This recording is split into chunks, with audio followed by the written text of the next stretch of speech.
or with the president, right? Robin Kelly replaced Jesse Jackson Jr. because he was using campaign funds illegally, and Aaron Schock decided to make his office and some other things look like Downton Abbey, and he squandered some political funds, misspent them, and he resigned. And Darren LaHood, the son of the former congressman in that district, Ray LaHood, went from the state legislature up to the U.S. government. Okay. When we talk about polling, this is less about exit polls than about the qualities of a good poll. But an exit poll is like, hey, you guys are voting, on your way out and start taking some of you and ask some questions. So even though the New York primaries weren't done, if you would have turned on the news at 8 o'clock here in Illinois, maybe 9 o'clock in New York, the polls are just, 6 o'clock, let's say. Polls might just be closing. You go to certain websites, 538.com or something like that, and they are telling you predictions already. Hillary's going to win by this, or Trump is going to win by this. Well, how did they do that? They use exit polls. But to get a reliable poll, you typically have about 4 qualifiers you need. Those are the words that are bolded, the phrases that are bolded up there. Okay. So if you see a polling question, right, realize you should be aware of some basic things. Multiple choice or free response question, right? Be aware of some multiple things. Polling is helping us understand public opinion. That's the reason we have it, right? And to make it effective and accurate and legitimate, you have to have typically a randomized sample. And that sample should be ultimately, in some sense, a cross-section of people, selected randomly. It's not truly giving you a sense of, here's what America believes if I just say, okay, hey, 5 ladies all look like their friends. Come here and tell me your opinion. Okay? That's not telling me, that's not public opinion. That's 5 ladies who are friends' opinion. Right? There's a difference. Okay? You also have to watch how you word your questions. Biased words. Good questions are hard to write, because it's hard not to go with biased words. And so polling actually will have to process politically loaded words and not utilize them because they tend to bias the receiver of those words, right? And then you also need a legitimate sample size. Other term I have at their time don't follow is definition concept. I don't know, I just kind of thought I'd throw it in somewhere and it seems to fit well there, or at least fit there. Because of the different time zones we have in the continental United States, 4 different time zones, right? You know, when the news starts at different points, 9, 8, Central, all that good stuff, right? Right? Let's say it's November 8th presidential election. New York and East Coast states have finished. And maybe through exit polling, I can make some pretty reliable predictions on what's going to happen in some of those states, and it actually is clear who might become the president. So we announce that. And hi, I'm in Los Angeles. I'm on my way home from work, and I'm going to vote then. But suddenly, the main thing I know I care about in the presidential election, I know the result. So I feel like my vote isn't needed anymore. Because it won't make a difference there. Because my person lost. Or my person's going to win. That's time zone fallout. I don't turn out as much because I know results from somewhere else. So it doesn't have, but the impact, remember, is down ticket. It's not just on the person you were going to vote for or vote against. It's that you don't now vote for the governor, for your state rep, for your local mayor, for, the forest preserve commissioner, whatever it might be, right? So time zone fallout has an effect down ticket oftentimes, right? And that's why it's a concern. And that's why media sometimes has gotten some really negative press, ironically, about results they release too early. They got stuff they want to talk about. They need to fill airtime. And they want to fill airtime with sexy results, right?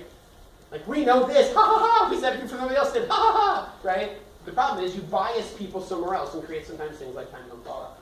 Okay. This is flipped and back probably on the front here. We might flip back on the back again. Something's coming up. You know what? I mean, honestly, there's polling is big business, and there are some pretty stellar organizations out there. Gallup is one of the ones historically that people would know, but honestly, they have actually moved away from political polling. So they tend to put a lot of other things out in the field as kind of gathering data and information about people. So I almost thought about deleting this slide up, because honestly, I would not necessarily trust a Gallup poll anymore. You'll actually see in their margin of error that their margin of error is bigger than plus or minus 3%. So they really are not using reliable methodology for their political polling anymore. But that's neither here nor there. So some polling terms. Well, I mentioned margin of error. One of the things you realize about polling is you're going to have, if you see a plus or minus 3, that's probably something that at least methodologically is legitimate. Okay? A sample size of, you can have a sample size from, 1,000 or more, but if you're thinking like 3,000 people, that sample size honestly can give me a pretty accurate measure of 300 million if I meet those other qualifiers, right? And my sample representative sample of non-biased questions, right? And fourth one. Last question, then the fourth thing. I don't remember, but anyway, we can look back in the time. But there's types of polls. A tracking poll is something you might see, hey, President Obama's approval rating has gone up, right? You guys looked at tracking polls when you looked at the presidential approval ratings over time, right? Favorables and unfavorables, those are tracking polls. You send the same set of questions randomly out in the field again and again, and you see change over time with your representative sample. Z, right? Because your sample changes each time too. A push poll is a totally different thing. It is not a poll at all, okay? If you get a call, I mean, first of all, when the elections are occurring up and the phone's ringing a lot, answer it. Listen, right? Your parents are like, it's the stupid people's. Just answer it then. Say, no, I'll take that. I want that, right? Take it and take one of the polls. Invest the whole 3 minutes of your life. I think you get spared, okay? If they start asking you questions like, so, would you ever vote for a candidate who's a racist? What's the obvious answer? No. That's the only ones I look for, right? No, the answer is of course not, right? But right away, that question is taking you on their journey. They care less about what you're going to say than that they get you to their end. That's what a push poll is. It's pushing you to a spot. It's not trying to find out vital information about you. It's trying to push you into an opinion. They're notoriously wicked. They say they're a poll in wolves' clothing. Okay? That makes sense? Sheep in wolves' clothing. I think sheep in wolves' clothing. Oh, poll and sheep. They're just not right. But they're out there. But they're trying to really push an agenda, not get your feedback. Okay? Demographic groups, right? We mentioned that different groups respond differently. Here's a couple things that, we've mentioned these groups before, but here's some trends that I think I've kind of seen from the college board's perspective that they view as legit. Okay? Historically, the first three groups, Catholics, labor unions, and women, again, here's the problem. When you get questions that deal with these things, I would, sadly, run with your stereotypes. Okay? I'm not saying live those stereotypes out. But these conclusions are actually drawn from political science data, right? From researchers who gather information and process that information. Do they sometimes mirror our stereotypes? Sure. Many stereotypes are based on things, right? There's a danger with living them out and always anticipating those, right? But for Catholics, labor unions, women, historically they voted Democrat. So that's where my starting point is. In terms of, in this case, maybe some changes about it. What have we seen? Now, I talked about Catholics and Hispanics as being swing groups, right? That doesn't mean that they move in blocks, right? But it does mean that if I'm a candidate and I'm a Republican, I can reach out and have some Catholics kind of come into my camp and vote for me. Am I going to swing all Catholics? No. But I need to find, wow, if I could swing, 4 or 5%, that can make a difference in my district or in my state. What we have found is Catholics as a block, which again is not an accurate way to also to become Catholic, I hope, like this. No, of course not. We're all these things, right? I could be a Catholic female, right? I could be a Catholic man, female, etc. Hello, welcome. But Catholics have become less reliable Democrats. Particularly if you're a social conservative, you're swingable. Because there's something that somebody who's a Republican is saying that might appeal to you. Okay? So the thing just to be aware of is that group is less secure than what your stereotype might be historically. Same thing would be with labor unions. Labor unions used to be a very powerful force in America. It's not that they don't exist today. And it's not that they still don't have influence today as an interest group and as a lobbying mechanism. Right? But here's maybe two things to think. One thing we always said is the members of the group, also called the rank and file, thank you, tend to not always have the same opinions as their leadership. So if it's a conservative group, the leaders are probably further right than the membership as a whole. If it's a left-leaning group, the rank and file is more moderate than its leadership, right? Leadership tends to be further left or further right, okay, than the average member of the group. So there's a disconnect. But historically, if a labor union endorsed a candidate, you could expect the voters in that group to turn out. That's less so today. Okay? There's a waning number of members, there's waning interest groups, etc. It's not that they're powerless, but labor unions tend to have smaller numbers and smaller reliable turnout. For women, and larger numbers doesn't mean we're changing the demographic relationship of male and female, right? But what we are finding is, in terms of political involvement, women are getting more engaged and more involved. Okay? That, again, that changes at one point in history when women can definitely get more engaged through the political process by being able to vote. What we found is greater levels of various mechanisms, or methods, or actions of political engagement. What you have found is probably, as a group, women are more reliably a Democratic voter. That doesn't mean that if I'm a Republican, I shouldn't reach out to women. But it does mean if I'm a Democrat, I sure better. Okay? Take that green sheet and flip it over. So I just want to bridge to that. This is my head right here. Find that third section where it says laws.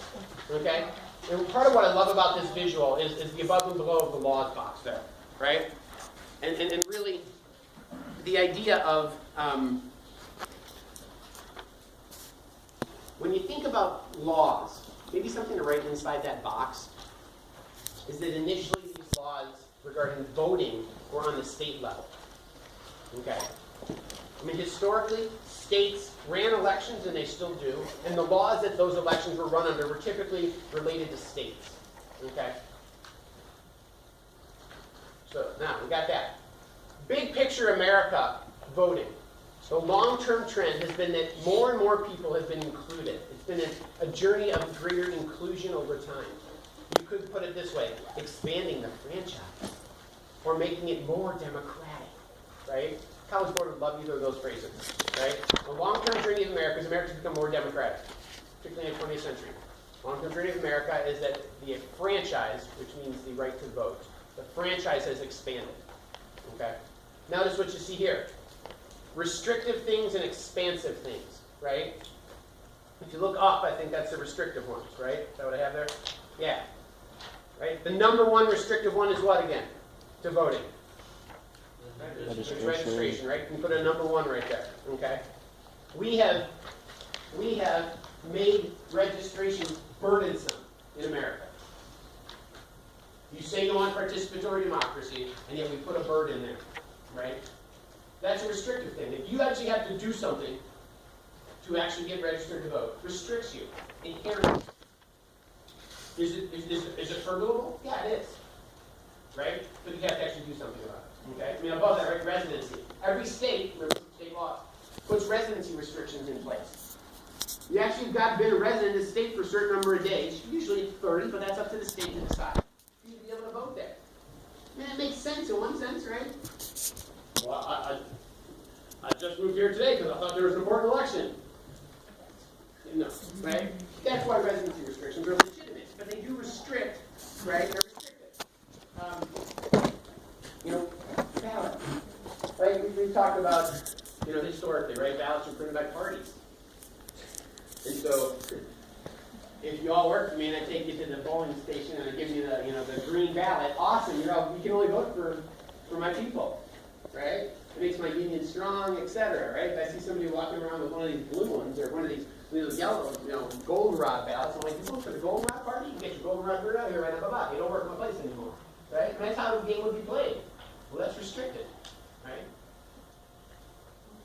You could argue that in primaries are restrictive. You have to pick, especially an open primary, right? You got to pick one party or the other, right? That's a restriction, okay? It's appropriate in one sense, but it's also a restriction. Some of the checks on that. Australian ballot, right? Gov't term is a ballot that's government printed. So that changes that restriction a bit. Okay? Changes the color restriction, right? Here's the other thing there. Where it says language right there. 2 letters. VRA, voting rights act. There's different ones. There's voting rights act 65, sorry. But then there's other ones that got re-upped again and again. It got renewed, right? One of the later ones in the 70s put something in called a language minority ballot. That seems kind of interesting. Nowhere does it say that you have to know English to be able to vote. Citizens get the opportunity to vote, not English-speaking citizens. This is America. People should be speaking English here. Okay, bigot, but why? Because it's who we are. Okay, fine, but there's no law that says that. And if we're about equal protection, if we're about equal protection under the laws, in equity of access to the ballot, language minority ballots, there's a threshold, right? It doesn't mean, I speak Wolof, it's a West African language, I need a ballot in Wolof, right? And I don't remember what the number is, but in any legislative district, and you can actually, I think, break it down by law even smaller. I don't remember the nuances of law. But there's a threshold. If you have a certain number of people who speak a language, a ballot in that district has to be provided for them in that language. And they can choose it if they want. Obviously, this makes sense in areas where there's significant Hispanic population, right?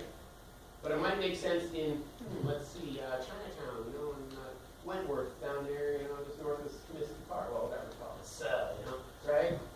Might make sense in certain areas of uptown in Chicago, where you have kind of port of entry for maybe Southeast Asians, right?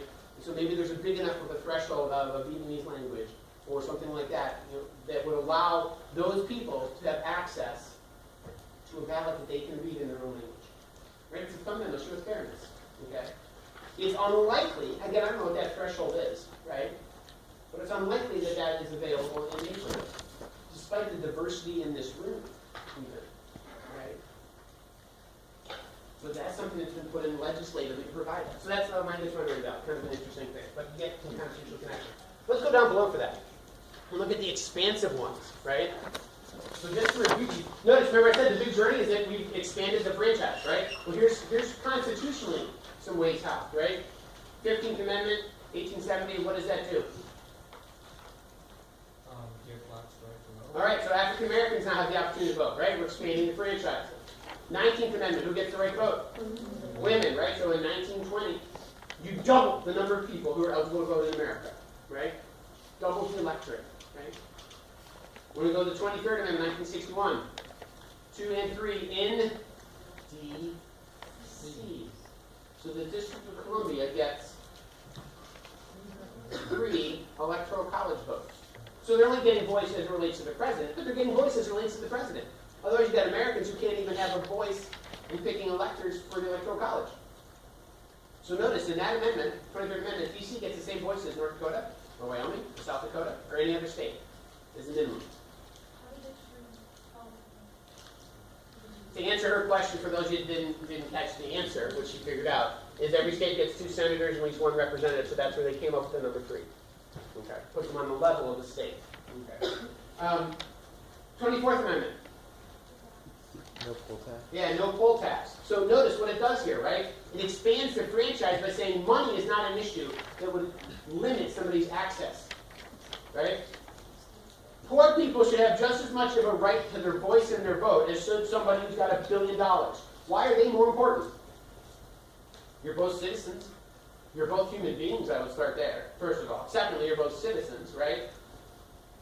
And thirdly, you might have a better touch with reality than that person. So, hey, you both get equal votes, right?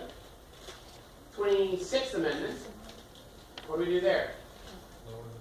We lower the voting age, right? So we expand the franchise by allowing 18, 19, and 20-year-olds to vote. The premise, if you can go fight and die for your country, you should be able to vote to decide who's going to be the commander-in-chief to send you off to fight and die. I don't have an answer for that. Well, then why can't they dream? No, it's one of these brain research. You should dream until you're 24 or 25, right? Cognitively, right? The crud. Like, no crud. It's not like, ooh, that girl gets a drink. Wow. Not that big of a deal. I know right now, if I was going to make an answer, somebody would. Voting Rights Act 65. Here's 2 things to note with that. About expansion of the franchise. 1, it suspends the use of literacy tests. Which really, if any of you saw like Selma, right, or literacy tests were all about the administrator of the test, the registrar, choosing what test they would give somebody who walks in. It's not about really seeing if somebody is literate. It's seeing about if I'm a bigot or not. And if I want to wield power against some poor white or some African American or whatever, right? Literacy tests are not about whether you have a literate population. They should be able to read a ballot. It has nothing to do with that. I mean, that's the guise. The reality was it was a mechanism of disenfranchising people by checking them from actually being in the system, right? So that's suspended in that Voting Rights Act of 65. One other thing to note with that. I don't know how to write it, but one of the things that Voting Rights Act did is it authorized the federal government to come into states. Whoa, that's a big deal. To make sure that the election processes are following fundamental issues of fairness. Wow. In the tug of war between national government and states, Voting Rights Act 65 is like national government's going like, oh yeah, we're going to come right in and mess with you. Boom! But we're messing with you because you are messing things up. And out of fundamental issues of fairness, we have the right to, I'm going to say, go in to make sure that you provide equal protection under your laws to people, that you don't discriminate against voters. That you're not providing for literacy tests, that you're not charging people money, that you're not using physical intimidation and threats.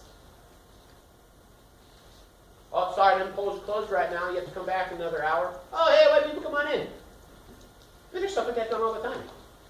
People are trying to register to vote, and they go, oh, yeah, we're not open right now. One was a group of African Americans. I mean, this is just bull roar, right? It's ridiculous. But that kind of stuff is being done all the time. But now the feds are like, no, you're supposed to be open from now on. Open up them doors, right? It was that kind of stuff where a proactive national government was forcing it in. Motor voter bill. Early to mid-90s, 93, 94, 95, somewhere in that range.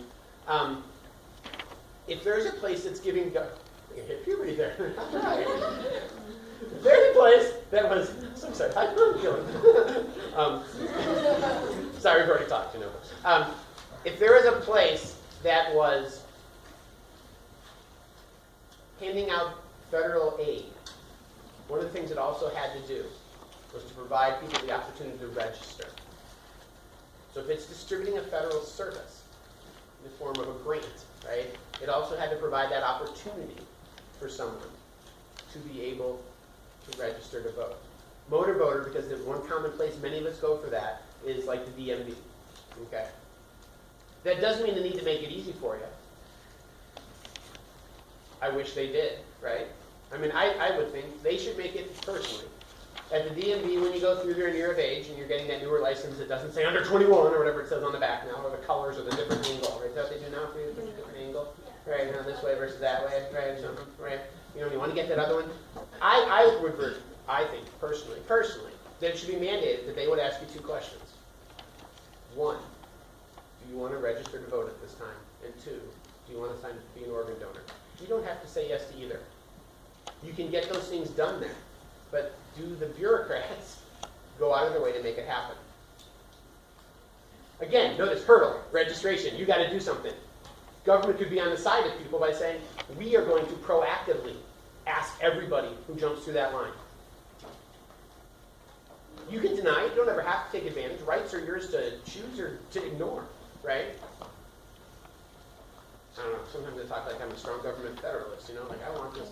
But personally, why can't you make that happen? Very personally, I think when you turn 18, or really before that, Illinois suffers at 17. Right? You're going to be 18 on the presidential election day. You can vote in the primaries, right? And suffrage at 17. They're actually doing there's a second bill right now in the Illinois General Assembly about suffrage at 17, and add on to that original thing that's going to allow people like you guys, if you are able to vote because you're 17 and you're eligible to vote, you can also take certain level like registrar activities. Like at the polling stations, you can actually have higher positions of authority. If you're able to vote, why shouldn't you be able to do something more, other responsibilities there, things like that. So it's kind of a neat opportunity coming your way soon because it is going to pass. Ballot format, maybe just write language minority ballots there again, right? Okay, let's flip back to the PowerPoint and maybe the other side. Transition. The next section it talks about like money and interest group stuff. There's a bunch of words there. I'm not going to go through them in order per se, okay? And there's kind of like double slides. There's what I simplified it down to try to trim time, and then there's a second slide with more detail. So if you want to follow up and check this out on your own in that second slide, realize there's more depth there, okay? All right? So kind of broader overview might be this. I kind of look at it in 3 rounds, right? And the approach I've tended to use with you guys already is laws, limits, and loopholes. Every time there's a law, there's a limit, and then there's a way around that limit, okay? The initial one, right, when I think about pieces of federal legislation, is the Federal Election Campaign Act, FECA, okay? So, 74, Congress creates this law. It does a few things. It creates something called the Federal Election Commission. Oh, that's one of those independent regulatory commissions. So Congress creates a group, right? Remember, Congress creates funds and oversees bureaucratic agencies. Here comes creating funding and overseeing a bureaucratic agency called the FEC. Okay? It still exists today. You want to find out what people gave in terms of money? Go to the FEC. It's all there. Why? Because a little later I talk about that it's reported. Okay? Second thing they do is they say, hey, if people want to give money to this speech, how do they do it? Well, let's say you're a corporation or an interest group, right? or a union. How do you give money into politics? Well, they say you create an organization called a PAC, a Political Action Committee, right? So the FEC, or the Federal Election Campaign Act, FECA, kind of does two main things, right? It kind of establishes the Federal Election Commission to kind of handle and oversee money in politics, and it says here's a way that money can come into politics from certain groups. Create a PAC, okay? The other thing they do, by the way, is they set up some limits. The number one limit is hard money. Hard money is a regulated amount of money that you could donate into politics. And also then it's reported over to the FEC. So I decide to give, $1,000 to one of your campaigns. That was originally in '74 what I could give. I could give $1,000 in primary, I could give $1,000 in general. Okay? And that was regulated in amount, and it was then reported to the FEC, which then has a public, it's public, so you can look and see what people gave. Okay? There's a Supreme Court case that followed that to try to challenge it, right? There's always like a check on that, and a checking in. And the Supreme Court case here, Buckley versus Vallejo, second semester people, we're going to get that next week. Basically, that case upheld most of the stuff. It said, yeah, this is legit. Okay. The loophole was this thing called soft money. Soft money was an unregulated. Remember, hard money is regulated. Soft money was unregulated. It was an unregulated amount of money. So if I'm only allowed to give one of you $1,000, but I wanted to give you $100,000, how would I do it? I really couldn't. But the loophole allowed me to take that $100,000 and give it basically to the party, your political party, who could use it for party-building activities. What would be a party-building activity? An event at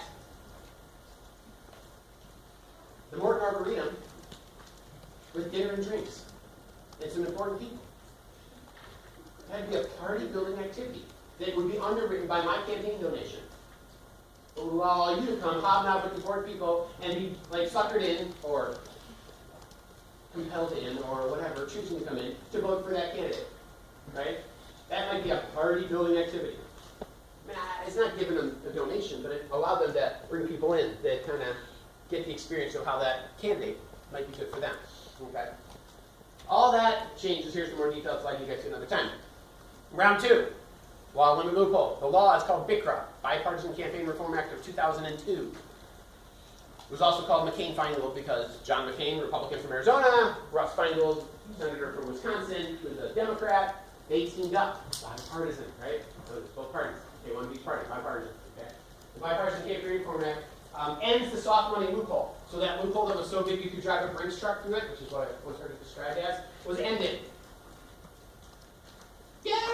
So many people thought. No more soft money. And today, if you get any multiple choice question, there's no such thing as soft money out there. Okay? It's one of the possible choices. You're sucking unless they say if it was prior to 2002. Okay?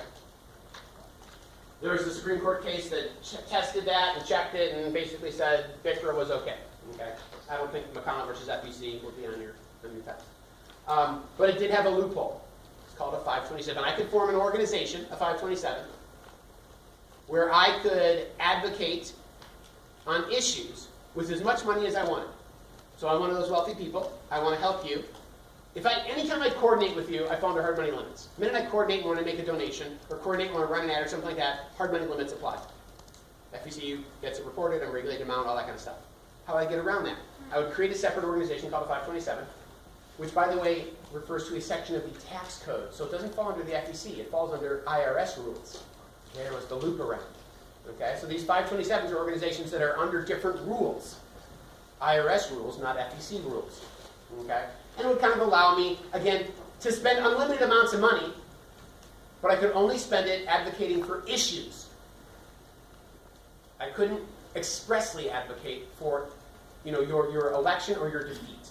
The minute I expressly say vote for or vote against, I fall under hard money limits. So I never say that, but I sure let you know who you should vote for or vote against without saying it by talking about issues. Okay. More details you can read there. Round three. This is one of the other cases that we'll get to for second semester students, but you get a little preview of it now. Citizens United case. Notice the date, fairly recently. The limits, maybe it takes them off. By the way, hard money still exists. Those hard money limits are still there. The FEC still is, money's still regulated and reported and all that stuff. Nothing's changed there. Okay? What did change in this case is that if I'm, let's say, a corporation, I'm viewed as having, in a sense, kind of individual speech rights. and I can use what's called an independent expenditure. I can spend as much of my own money as I want, independently of your campaign. But now what I can do is I can expressly advocate for or against you. Okay? So before, if I would say vote for or vote against, I'd fall under hard money limits, which, by the way, still exist. If I coordinate with you, I fall under hard money limits in what I can do. But if I don't coordinate with you, and I run kind of a parallel campaign, I can spend as much money as I want to have you win or to have you lose. So some people say this was like a game changer. It just opened up the door for boatloads more of money to come in. So sometime, if you remember a couple months ago, a month and a half ago, when all these election ads were running, okay? Ken Durkin, is a jerk and a dirk, right? Or, this person is a lovely human being, or this person, is like pond scum, or whatever, right? Paid for by the Citizens for a Better America, or something. Like, what is Citizens for Better America? It's one of these organizations that's running in kind of a stealth campaign alongside or against somebody. But if I'm Citizens for America, and I've got billions of dollars that I want to spend to help you all win, if I say, how would you like me to help you win? I coordinate, and I should fall under hard money limits. Now, is that happening? That's a good question. Time will tell.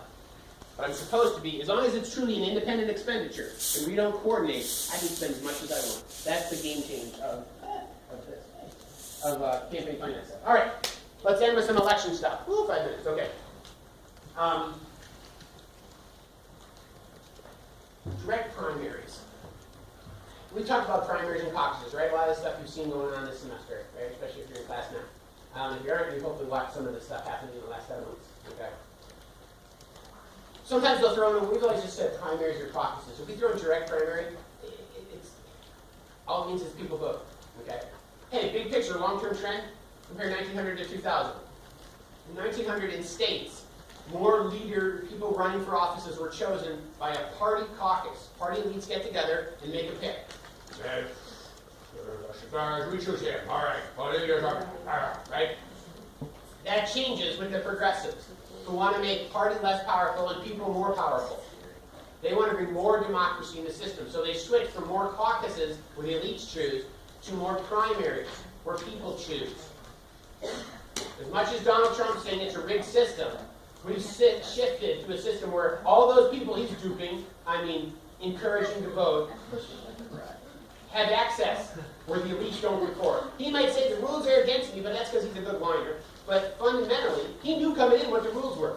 Because he can't play them well, and he's getting outplayed by Ted Cruz in certain ways, is a tactical error on his part. Of course it's rigged. Parties should rig things.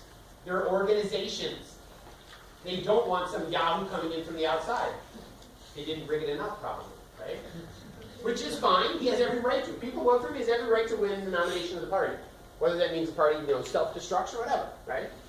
Are parties now becoming more like bureaucratic agencies than actual political? So your textbook will say the Republicans are more bureaucratized than the Democrats are. But they're organizations. Of course they're bureaucratized. And they're organizations at a national level and a state level, right? So to say you're a Democrat means which Democrat are you? Are you a state-level Democrat that's connected to an organization there? Are you part of the national umbrella? It's a label too, right? So sadly it's complex, I guess. But ultimately what's happening, when you think presidential elections, right? Primaries and caucuses are picking delegates who are going to vote at national conventions, right? That's the basic thing that's going on. What do we see now? Less party control, compared with 1900 to 2000, let's say. Less party control now, because they've opened up to the masses more with direct primaries, right? Parties still are going to create rules and procedures and protocols, but ultimately, at some point, they have to trust that people are going to vote, right? They turn it over to people, and the people have voice, okay? Whether they like that voice or not, the elites, well, that's a whole different story, right? But more individual choice, you could argue it's more democratic, right? Caucuses, same thing. Caucus means meeting, right? Certain states choose caucuses instead of direct primaries. Not better, worse, it's different. They're probably more participatory because you actually do more at a caucus. But again, your turnout tends to be lower. So primaries get more, right? People.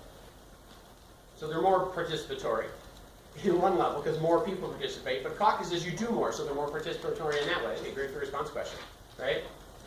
Primaries are said to be more participatory. Why? Caucuses should be more participatory. Why? Right?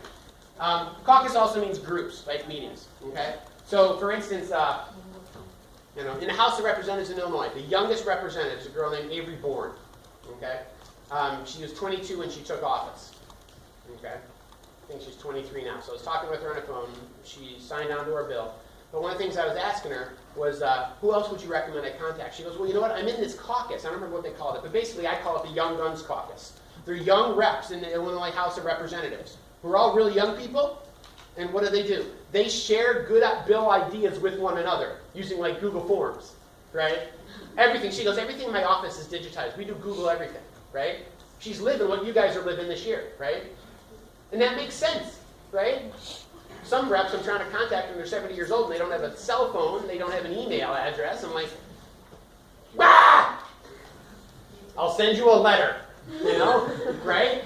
But I don't remember what her caucus was, but she said she's going to send that out to her caucus, right? Of all the young guns in the Illinois House, right? That would be an example of that. Iowa, New Hampshire gatekeeper roles, right? And we saw that the media plays a gatekeeper role, but so do Iowa, New Hampshire. If you don't show up in those two states at the beginning of the cycle, bye-bye, right? Closed and open. Remember, if the state chooses a primary, which is a state choice, right?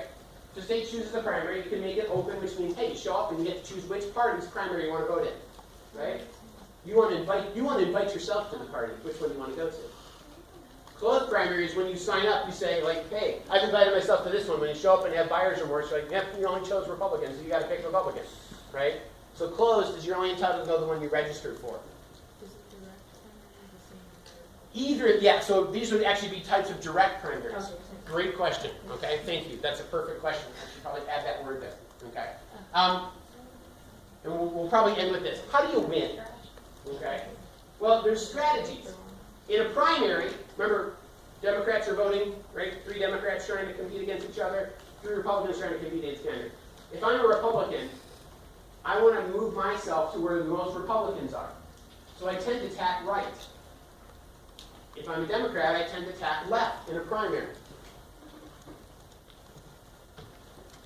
In a general election, you probably tend to tack back towards the center, right? Because that's where more people will be of the whole. Here's the challenge, though. Maybe the thing you might write with this is political polarization. I don't have that word on here, but that's a good one to know. It's been on the AP Green through the last 3 years. If you've had party or political polarization, right? The mean average on a spectrum where a Democrat might be, let's just say it's here, okay? The average Democrat, if everybody says they're Democrat, might be right here on a spectrum. Party polarization basically says, this is what's happening. And the same thing, by the way, is happening on Democrat was going the wrong way.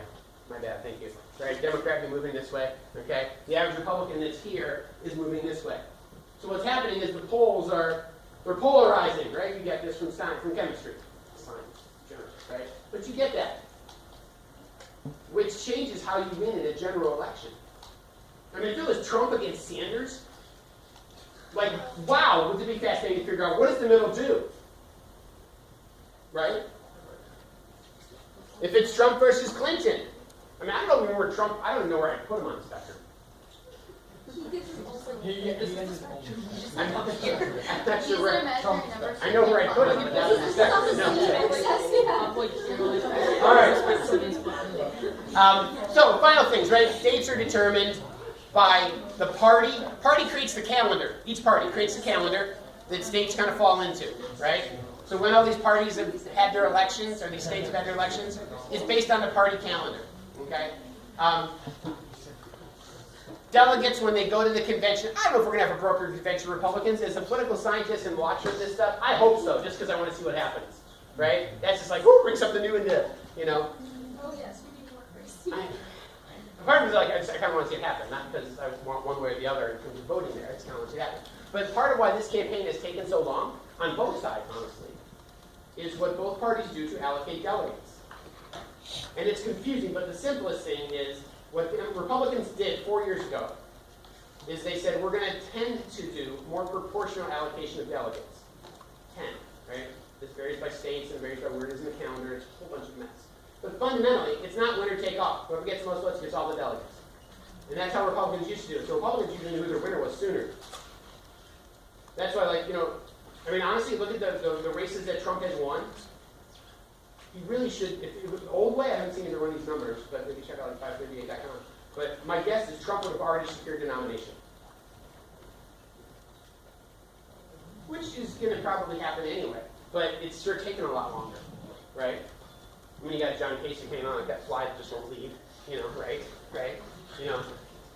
Cruz is like, I don't know. Anyway, so, hey, I gotta go. So we're gonna end it there. Thank you for coming. Same time Tuesday after school and Thursday next week. Hope to see you there. I'll get this posted sometime tonight, but later. Okay? If you need a bus pass, get them up here. And then if you need to sign it. Okay,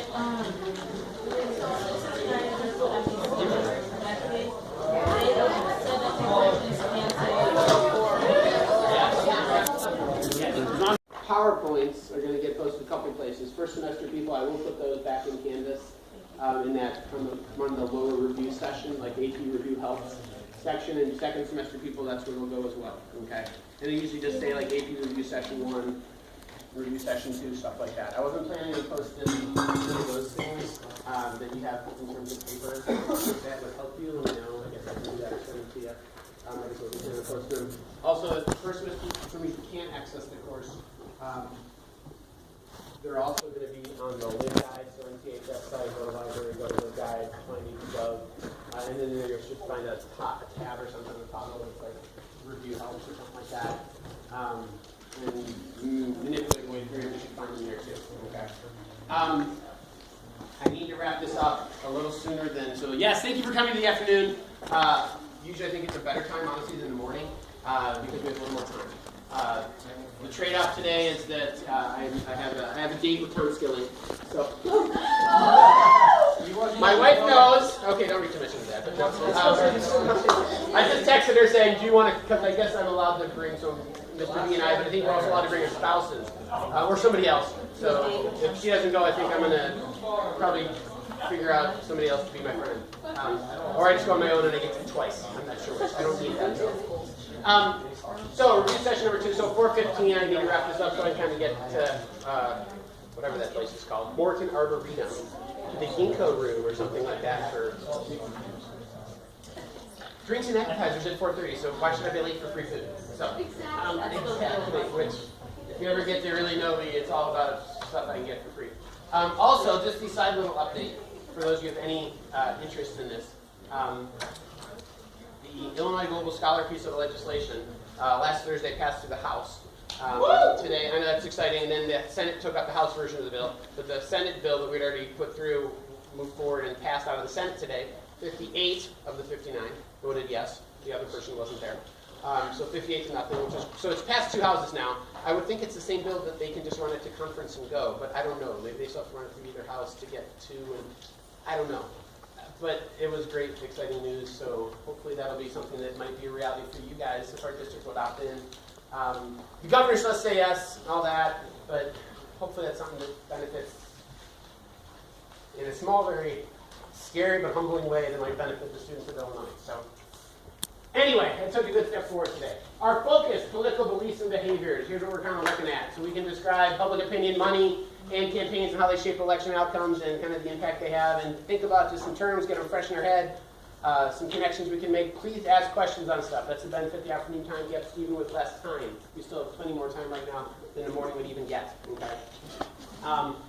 So here's the other thing on this, that, well, a couple things.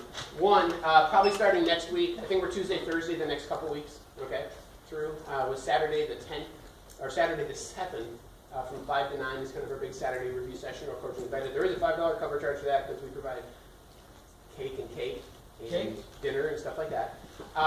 We'll probably start taking that at the next kind of review sessions. I'll have a list and mark stuff off, but we'll get to that at another time. That's not like the main priority. Okay. Now my wife where it went, so I actually have to tell her. But we're gonna. On this sheet, we're going to actually kind of flip back and forth a little bit from kind of the front kind of terms that's usually kind of the flow of the PowerPoint to some of the stuff on the back too, okay? It's kind of an older graphic, but I just think it highlights some interesting connections, which is why I kind of kept it on there and why I want to speak off of it, okay? But on the starting point, to the front, let's just start with this, right? So at the top where you see public opinion, here's a concept, right? Public opinion is this idea that talks about what does the public believe, particularly in a political context. Okay, we're not asking like, who do we think's our greatest pop star, or should polls and Miley Cyrus still be allowed on TV, or anything like that. It's not all that stuff. Public opinion in the context of political science, the context you're going to work it on, is what people's individual opinions, attitudes, and beliefs are. But why is it important? Well, it's measurable, thing A. But it's important because it gives me a view. If I'm an elected representative of what you guys think and want and believe. I call elections the ultimate expression of public opinion. Right? Because ultimately, in one respect, if I'm your representative, just depending again on the mode of representation I do, right? Attitudinal, right? Or reputational, right? Or representational, and the party one. The party one, whatever that one is. But in terms of those, I am worried about what you guys think. Because ultimately in elections, not everyone votes re-election, you could vote me out. Right? So public opinion matters. It's a check on electors in one respect, right? It's also a gauge for electors, right? In one respect, I send up a trial balloon to test what you guys believe about something, so perhaps I can come in behind what you believe and say, look at me, I'm doing what you think, and you're like, oh, you're very cool, right? I mean, that's one way this can work, okay? Flip to the back of that sheet. On the green sheet on the back. This little diagram, the fun little causality. I won't go through everything in it, but I do think that there are some interesting things to maybe bring up on this. Okay? It's this old kind of political science model, right? And it's less than the model. Okay? Right? If you're the opinions, beliefs, and attitudes of the voter, that box, are some things that feed into that, right? And you can see some of those listed there. Political socialization is one of those. Each of you, we started the class with this, right? We were socialized. There's forces and factors that shape us into a set of political views. And in this room, probably none of them are the same. That's okay. The things that shape each of you is different in the settings, right? So there's a whole bunch of different things. We'll brainstorm a few of those just in review in a second. But those are the forces that create your political ideas, right? You're socialized into a set of political ideas. Basically, of course, political ideology. Okay. Socioeconomics could be a subset of that, but in this model they draw it out separately. But the socioeconomic experiences you have, right? I mean, don't read too much into this, but I'm a fiscal conservative. I think people should live within their budgets. When my wife and I counsel people financially, we think you should live within your means. I'm not opposed to debt. There are some that are vehemently opposed to debt, but I think you should have manageable debt. Why? Because you should live within your means. One of my earliest childhood memories, and my parents, when my dad was in graduate school getting his PhD, and my mom was working nights as a nurse. One of my earliest childhood memories was walking through a grocery store. My parents had kind of like umpire counters. And as they were putting stuff in the cart, they were clicking that counter. Because they didn't have a lot of money. So of course people in America are graduate students. Right? They didn't have a lot of money. So I saw from a very formative age my parents living within their means, watching their money, budgeting, planning, right? It still bothers me in some senses today. I don't mind it when they take us out to dinner. But it bothers me when my dad says, when I go to the grocery store, I buy what I want. I'm like, what? What about coupons? Dad, I don't worry about them anymore. I'm like, what? But that's not you, right? I mean, I guess I'm glad they have that kind of money, I guess, whatever, But that goes against what I saw, right? That's where this can play a factor, right? I'm not opposed to big spendocrats on the left at all. I think there's social welfare programs that are very good to help human beings. But I also think we as a country should live within our means. Right? I mean, but that goes out of my own personal values, right? And while you know what? I could do what my dad does. I could go out and buy whatever, within means, right? Whatever I want tonight. I don't really have to watch my money. I can live in this district and I can be fine, right? And my wife went from full-time to half-time this year when I sent the kid off to school. Brilliant financial management plan, right? I'm not hurting a bit. I mean, that's not like bragging, but it is that we budgeted well. So that plays into how somebody thinks about who would I vote for, what bill should I vote for, what in the world the state of Illinois should do regarding their financial mess, right? Personalities, individuals, how it feels their ways. Now, specific elections. Look on the sheet there.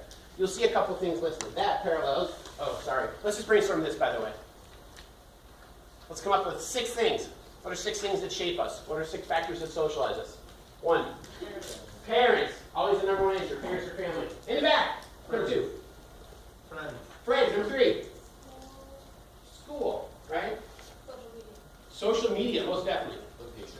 Location, don't forget about that, where people live, right? Hobbies. Hobbies. Your hobbies, some of your interests with things, good. Gender. Gender might shape you. Religion, right? Definitely, I took yours. Okay, I think about 8. Ethnicity. Your race or ethnicity, right? We can slash those. You're right. Okay? All those different. Number 10, here, we're done there. Your education level. Yeah, your education level, right? I don't know what it says, but people that are voting Trump are tending to be less educated. That's what data is showing us. I don't know what that. I bet. We're going to go with that. We're going to move on. Okay, election stuff. Remember, elections, the ultimate expression of public opinion, right? Public opinion matters, but on election day, that's when the public opinion really, really, really matters. Because if I don't have the public opinion's favor, I lose, and then I have no political access to power, right? At least as a representative. So, presidential elections. If you get a question that deals with elections, some of the things to think about. A presidential election like going on now tends to draw higher interest, right? And it's every 4 years. It has more people turn out, typically, compared to other elections. Ironically, I read something this morning. Caucus states, the average turnout in caucus states, like Iowa, etc., is 11% of eligible voters. Wow. So Iowa, Nevada, right? Those kind of caucus states, 11% of eligible voters. Most primary states that have happened so far, I think the 37 or so states and like territories that have happened so far, of the 37, average turnout's about 36% of eligible voters. That's both Republican and Democratic primaries. So, those are not huge margins of turnout. And yet, because so few turn out, those few that do turn out make a difference. And someone can say, I have, right? So, Trump did not get over 50% of the Republican vote, right, in the primary. He did, but he didn't get 50% of Republicans in New York. Hillary did not win by a double-digit margin of every Democrat in New York. She won by a double-digit margin of the Democrats that happened to turn out in New York, right? But if those numbers seem low, go to a different election, like a midterm election, and the numbers are even lower, right? Which is really scary in some senses. Voting is an elite thing in America, actually, despite it being a very participatory democracy, and we value that. I think all of us do. Not as many do it as we think, right?